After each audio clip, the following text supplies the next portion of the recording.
चलिए मैं एक बार रिपीट कर देता हूँ। हमारे पास एक सेंसर है जो ऑस्ट्रेलिया से आता है और इंडिया में तैयार किया जाता है। इस सेंसर का ये फायदा है कि जितने भी गैस सिलेंडर ब्लास्ट होते हैं उनको रोकता है। सबसे पहला फायदा ये बताएगा कि हमारे सिलेंडर में गैस कितनी है, गैस पूरी है या नहीं है।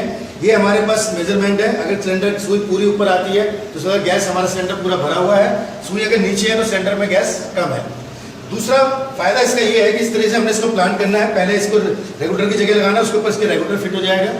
उसके बाद हम चूल्हा जलाते हैं और जितने हादसे होते हैं वो लीकेज की वजह से होते हैं। अगर ये चूल्हा जल रहा है और अगर यहाँ से लीकेज हो तो ये आग गैस पकड़ लेगी बिल्कुल और ब्लास्ट होने का खतरा रहेगा। तो हम इसको लीकेज करके देख लेते हैं। मैं पूरा पाइप निकाल रहा हूँ कि मैंने लीकेज कर दिया। अभी हमारा सिलेंडर ऑन है तो इसके अंदर गैस आनी चाहिए। तो पहले चेक कर लेते हैं क्या इसके अंदर गैस आ रही है कि नहीं आ रही है। इसके अंदर गैस नहीं है, यानी इसने क्या किया, अब सेंसर की तरफ देखिए, इसने पूरा जैसे मैंने इसको लीक करा सिलेंडर को लॉक कर दिया, स्विच डाउन हो गई। अब मैं कितनी भी कोशिश करूं इसको ऑन करने की, ये चालू नहीं होगा। ये कहता है कि आपके सिस्टम में कहीं ना कहीं कोई लीकेज है। जब तक इस लीकेज को आप ठीक नहीं करोगे मैं चालू नहीं होगा। मैं चलिए इस लीकेज को ठीक कर देता हूं और फिर इसको ऑन करता हूं। सुई ऊपर आ गई। अब जैसे ही मैं लीकेज करता हूं सुई डाउन हो जाती है। सबसे पहला फंक्शन क्या है कि जैसे ही कोई सिस्टम में लीकेज होगी ये ऑटोमेटिकली इसको लॉक कर देगा। इसके अलावा इससे जो बड़े हादसे होते हैं वो किस तरीके से होते हैं देख लेते हैं। बड़े हादसे होने का क्या कारण होता है, किस वजह से होता है। आपका केवल चूल्हा अंदर से भी लीक हो सकता है, यहाँ से पाइप से लीक हो सकता है। अगर उस समय आपका चूल्हा जल रहा है और जलते जलते अगर ये आग यहाँ तक आ गई तो इसको ब्लास्ट होने से कोई रोक नहीं सकता। तो एक बार हम करके देख लेते हैं प्रैक्टिकल, क्या ऐसा संभव है, क्या इसलिए कोई काम करेगा।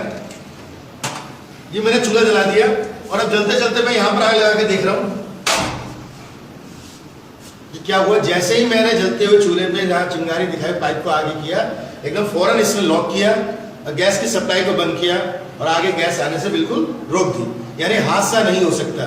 इसके अलावा फिर भी हम देख लेते हैं क्योंकि गैस पेट्रोल डीजल एक ऐसी चीज है कि चिंगारी दिखाते हैं वो आग को अपनी तरफ खींचते हैं। ठीक है, अब मैं देख लेता हूँ जबरदस्ती करके क्या ऐसे ब्लास्ट हो सकता है ये। अब मैं जबरदस्ती इसको ब्लास्ट करने की कोशिश कर रहा हूं। ये देखिए, अगर ये सेंसर यहां नहीं होता, रेगुलेटर होता तो जितनी तेजी से गैस आगे जा रही है तेजी से पीछे ब्लास्ट होता, सिलेंडर ब्लास्ट हो जाता। अभी देखने का मकसद क्या है कि इसने अपने तरफ आग को नहीं आने दिया। जितनी पाइप में गैस आई उसको गोला बना के बाहर फेंक दिया, ना कि अपनी तरफ आया। यानी इसको लगाने के बाद आप भूल जाओ कि आपका गैस सिलेंडर कभी ब्लास्ट होगा। इसके अलावा ये गैस की बचत करेगा, आपकी कम से कम 200 रुपये महीने गैस की बचत करेगा।